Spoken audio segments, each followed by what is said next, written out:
So good. So, good afternoon and welcome to this podcast with me, Brother Elo SJ, and you yourself as well as Jesuit also. Yes. So I'm happy to have you with me to share about your vocation story, your life, especially your career as a doctor, medical doctor.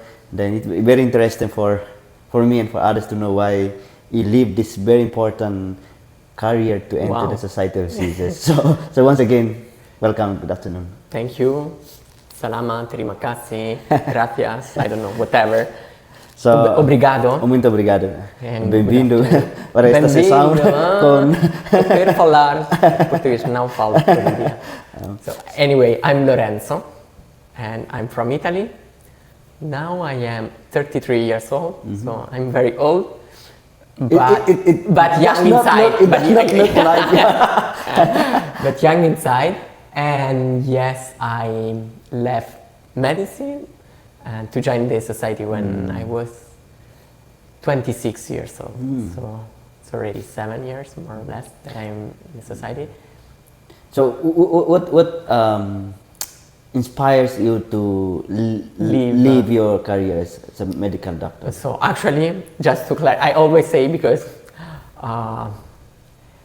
so I studied medicine, and I did just some internship, but I never worked and never practiced really. And so I always say this as a caveat, as a clarification, just to let people, because in all the communities where I've been, people ask me, so what can I do, what should I do, so for their health. So I just give some advice, but then I tell them, if it's something serious, go to the doctor because I don't feel very confident. So apart from this, it was a very sudden and not a very unexpected, also for me, change, because I was not really close to the church. Of course, being an Italian, as like here in the Philippines, most of the people are Catholics. And so even my family, for tradition, they are Catholic. So by name?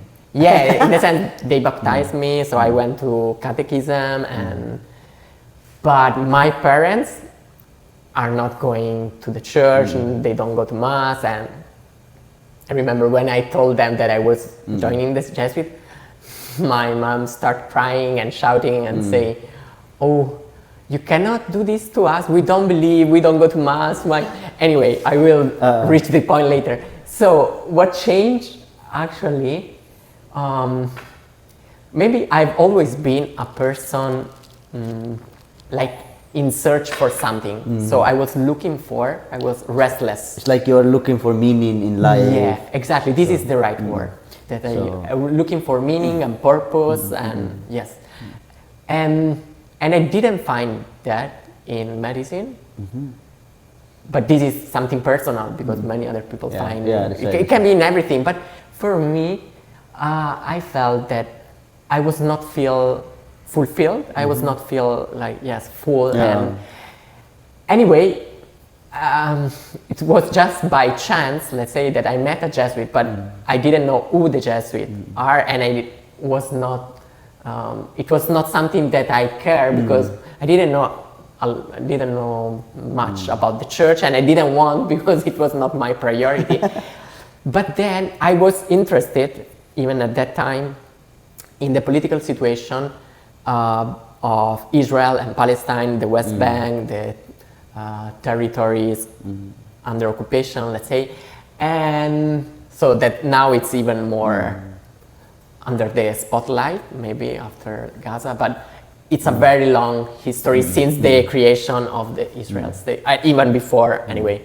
I don't go inside that, but I met this Jesuit who is going every year in Israel and Palestine, in Holy Land, to say a religious word, and this was our topic of conversation for many occasions. And one day he said, "So why you don't come with me so you will witness with your own eyes and you can see what's going on?"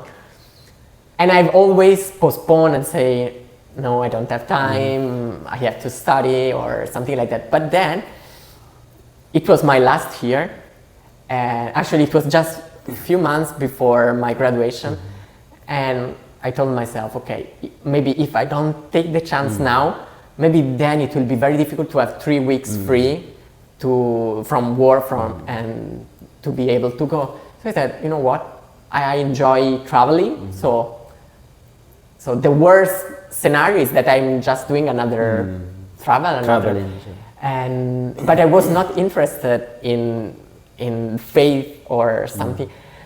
But I said, how can I go there where the situation is always very tense, is not very safe, there are many checkpoints, and so I said, if I don't know someone who can lead me, I would be lost. So I said, okay, I will take this chance with this Jesuit, and he organized a pilgrimage.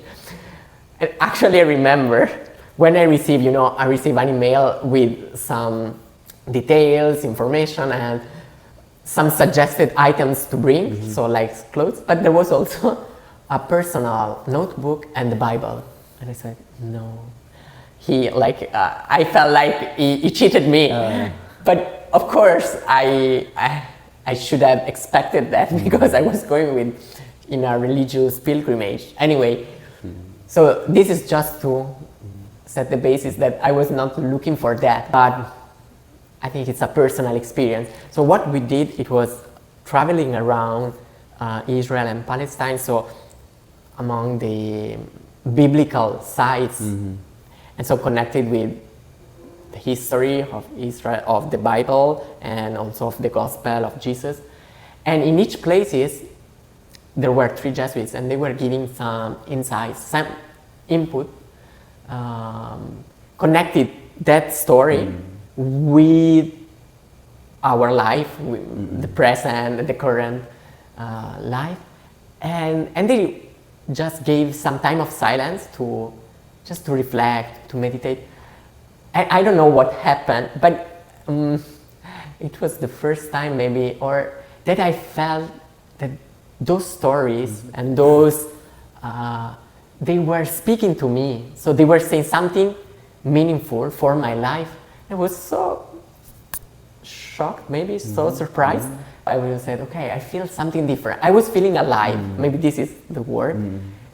And so when I came back from that pilgrimage, and actually we did also, the beautiful thing of that is that it was not just theoretical things, but it was like the baptism into the Jordan, or there is a tunnel, Hezekiah tunnels in Jerusalem, and we did walking into this tunnel, but usually you use some lights but we did without anything. So it was the place most dark that I have ever been, because it's a tunnel under the ground, and it was like a metaphor of passing through death and then to life. So it was also the body that was involved in this, and this helped me because I'm a very heavy person, and with the head alone, I think, and I was very scientist, so a very scientific mindset, but even a bit too much, so disregarding every other aspect of life. So when I came back, I felt a bit different, and I decided to join a program like retreat in daily life or spiritual exercises in daily life. But also there, I had many resistances, because one part of me was saying, oh, why are you joining this group? You don't know if you believe or not, and these are people going every day or every Sunday to Mass, very committed to the person. So it was a real struggle. But then I started this program. There was a young Jesuit who was studying theology at that time, and I was asking myself, how can a person, a young person, now in 2017 was the time, can decide to make these 3 vows that for me they were out of mind, out of any sense. I couldn't. And then just few months later, I was thinking about that. So I was very scared and I was very afraid. And so actually I let this question because it was too much. But then, actually, it's like a temptation that obliged me to make the choice.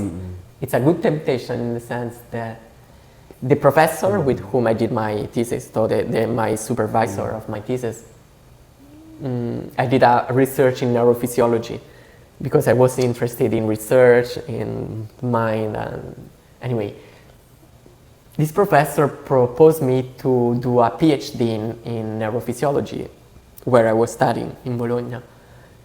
And this was a real because within myself, I was nurturing and I was like, it was growing within me, the idea of becoming a Jesuit. But it was just within me, and I didn't share this with anyone except my spiritual director. So nobody in my family, nobody of my friends, even the closest one, they knew about that because I was simply not sure and said maybe it's just something in the air, something that is not consistent. But maybe the fact that I'm crazy enough and I start thinking and say, if I start now the PhD, I will feel like I felt during my university, like it's a standby period, that I need to finish this because maybe later I will do something that replenish me.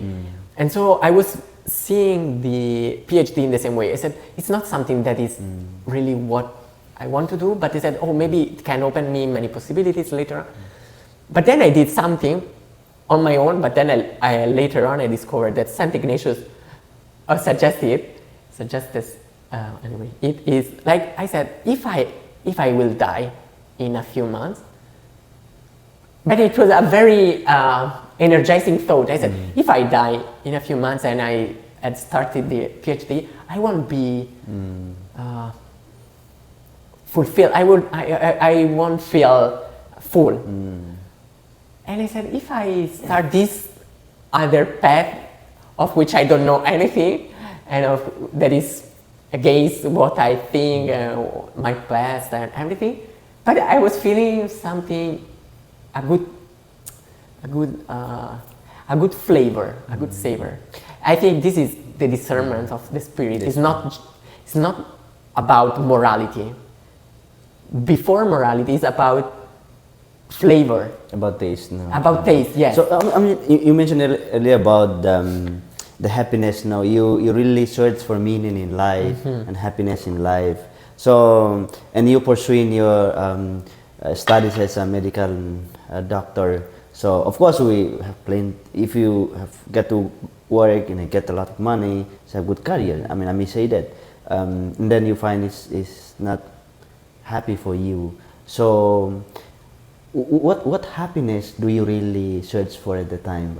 So I would say, luckily or by grace or whatever, I don't know, I've never been so attracted by money. But what was attracting me was, and I think still is, because it's something, in a way, honor. So my idea of doing medicine actually was with the idea of doing research when I studied, because as I said, I was very scientist mindset. And actually I remember when I finished my high school, I was undecided, so not sure of which subject, which college. And I was undecided among math, chemistry, biology, physics, and at the end I ended up doing medicine. But the idea was of doing research, but it was more to find a validation of myself, of my value. And so I always dreamt of a Nobel Prize, something like that. But yes, maybe it was when I was in Holy Land and with these insights, that actually what helped me was that those Jesuits there, they were depicting a Jesus very human. And finally I could relate, because maybe I had a very distorted distorted image of God, the image of Jesus, and this hindered and blocks like my relation and my spiritual growth.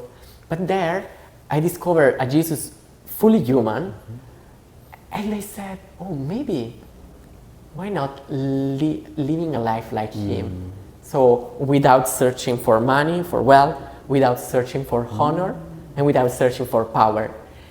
So it's like you mentioned about Jesuits who depicts Jesus as a real human. So I mean, how do they depict Jesus as a real human? So can you describe? Can you still remember? Yes, I don't know actually, but in the sense that since we were in Holy Land, in those places, and Jesus was walking there, was teaching, preaching, he was eating there, and it was a human being. And also, I remember this thing, the Annunciation. There are many traditions. In one of the traditions, Mary received, let's say, the angel or the announcement. In one of the traditions, she received that when she was taking water from a well, to say that it was in her daily life, in a very concrete and very simple situation. Jesuit said a thing that I enjoyed a lot was, so we were along the Jordan, and he said probably Jesus was inspired by the river, because the Jordan, I don't remember where it starts, but it starts and the flows is very strong, but little by little it decreases in its power till it arrives in the Dead Sea. But along the way, it gives life to, because it's the water, gives life to all the territory where it passed through. And so it was this connection of giving the life, so like the Jordan, and I don't know, I felt like that Jesus also grew in his awareness of his mission, he grew in his awareness of who he was, and contemplating, praying also, and seeing the river and saying, this is how life is, so to give life till death. So now as a Jesuit, now you fulfill one of the desires. Now you're a Jesuit, so now you realize that what you experienced then, so it has become true to you, that Jesus experience as a real human being to you is being true to you, or you are still like wondering? No, it's true for me, it's true. So now I don't know if I got well the question, but yes, it's true. And actually so the relationship with Jesus, it's something that grows and changes over time. So for me it was very difficult because I had a lot of misunderstanding, and also maybe like of the church. I felt judged by the church when I was adolescent, especially. So I had a lot of difficulty. What helped me, it was this experience, and also being in the silence, learning how to be in the silence. So not just the external silence, but an inner silence. For example, now for me, prayer is more silence. It's not much word. It's just silence, and I don't know. I feel this very. So can you describe how is your prayer now? Like, actually, right now it's very similar or it's Zen prayer. I don't know if you are familiar. Zen, of course, it started as a Buddhist, but actually it can be used in every religion, and it's just being there in the silence. And maybe for a Christian perspective, being in that silence is being in the presence. So, I realized a few weeks ago, and it was very actually, it's not the first time, but every time that you feel and you experience something, it's like the first time in a way. And I realized again, another time, that I was like, there is a story, I think, told by De Mello, but it's a very ancient story. There are two fishes two fish looking for water or for the ocean, and they are asking each other, where is the water? And there is an old fish there that is simply, it cannot understand why they were asking, because they are in the water, they are so immersed. So this is also with God. So I felt that I was always looking, and this actually is really ingrained in me. Sometimes I think I need to do something to receive or to be in the presence or to feel, yes, the presence, and so I need to, but it's not that I need to. So we are already there, we are already in the water, just we need to open the side. Awaken. For this is awakening, not to be awake. It's to me, so for me, that, yeah, maybe before I had the idea, oh, the enlightenment or the mystical experience, you will see. Now, I don't know, maybe I'm not anyone to say these things, but I feel that it's already here, everything. We don't need anything more. It's just how we look at the reality, and it's already amazing, and it's already wow. And anyway. so in silence that we are present with God always. We are already present with God. Yes. So how do you deal with your thoughts, imaginations? Is there when the moment that you're silent, there are many things that's coming out? So how do you deal with that? Of course there are. And so they say, I think here in Asia, no, the culture say that the mind is like a monkey in the forest. That's right. And it's true.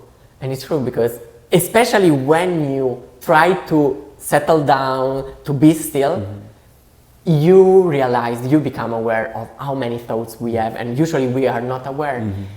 But this is already something. So being aware that we have a thought is already the awareness.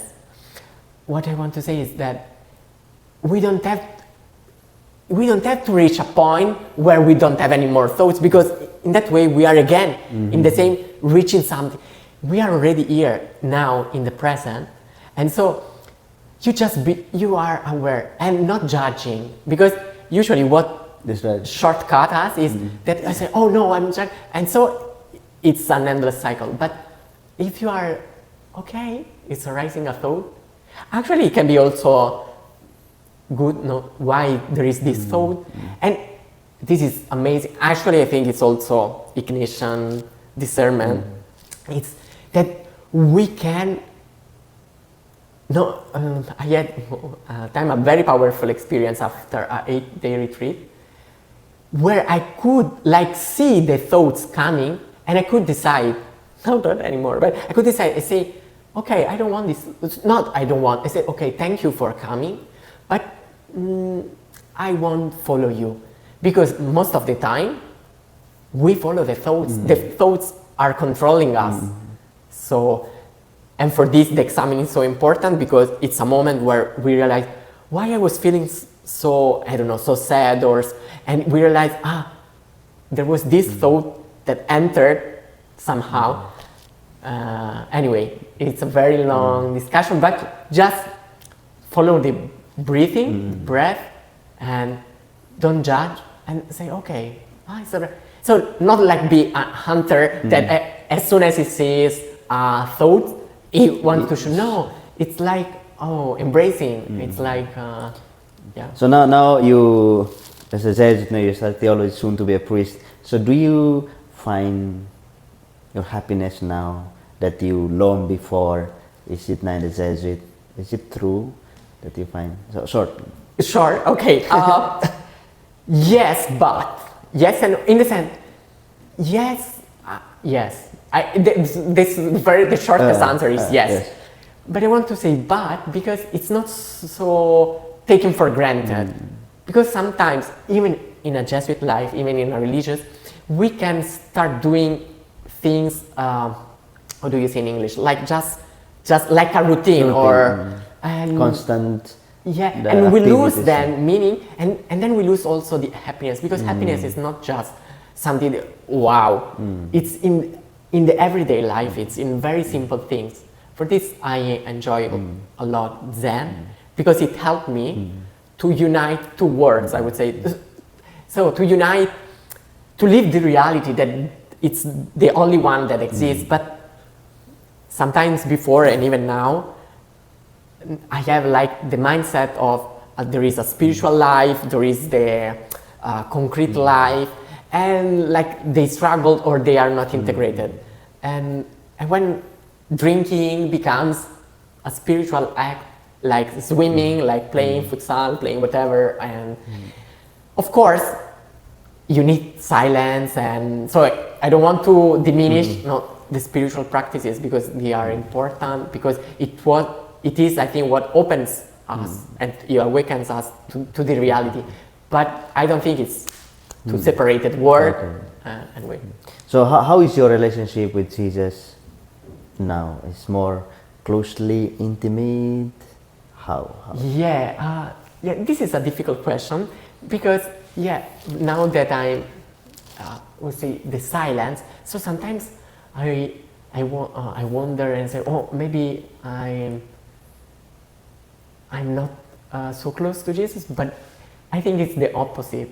So there is an Italian Jesuit who says, you can look, there is a tower in a city, and you can look to the tower and say how far or how close I am.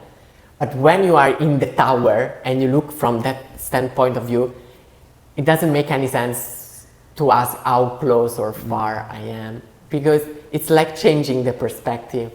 But yes, so again, to simplify, maybe because I'm very theoretical, like usual, it's close. It is close, but it's not, because I'm always, since my history, I was telling, so I have always some prejudice or something that I don't feel very comfortable to say a close relationship with God or with Jesus from my background, but liberated from my prejudice, yes, I would say it's close. Why I'm saying so, this is more maybe for a Western context, where sometimes maybe these words, they have lost meaning. So I'm a bit reluctant to use those kind of words, because I think to my friends, most of them are atheists or agnostic, they won't understand. What do you mean you are close? Anyway. So we are run out of time. So what message do you want to give to young people who are considering to enter religious life with your experience that you have?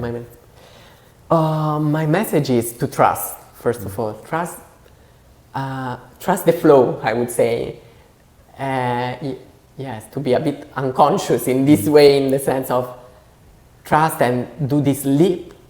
And I think life then will clarify things. So if it's not for you, you will discover. Especially, I think I'm very proud of the Jesuit formation, because it's very long, but it gives us a lot of tools and instruments to discover ourselves, first of all, and our vocation. And so I feel really also that there are people who cares for me and for my well-being. So it's not just, I've always felt like that since the novitiate. So I will say just trust, and you will feel if it's for you.